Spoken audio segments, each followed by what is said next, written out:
Having grown up in foster care, there's a lot about my family history I'm just now learning. And I think one of the most significant is that my grandma was an immigrant from the Philippines.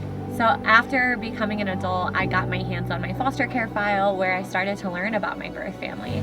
And as I learned about my birth family and learned about my grandparents, I wanted to know more about where they came from and what they experienced. And I remember someone asked me, do you think that your grandma being an immigrant impacted your going into the foster care system?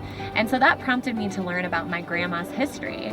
And I think there is a correlation between the trauma that my grandma experiencing World War II in the Philippines, seeing her parents be slaughtered, then coming to America, trying to raise 5 young children and her husband passing away, and just so much trauma compounding, generational trauma. And so now I'm like, yeah, I do think that that is partially one of the reasons that I then went on to experience foster care. But in it all, I can still see the resilience that my family has had, the resilience in my grandmother.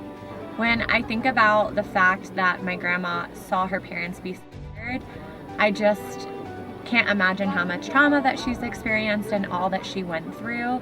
And it just makes me have a lot of compassion for her experience and for how much she really did try as a parent, but how much she was still struggling with and trying to cope from this very big thing that happened to her and really changed her life.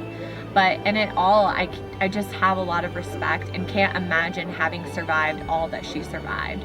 So it lets me know that while there's generational trauma in our family line, that there is also generational wisdom and strength that has been passed down through our family lineage that gives me a little bit more hope and a little bit more encouragement on my hard days that my family has been through a lot, and so surely I can take on a hard day.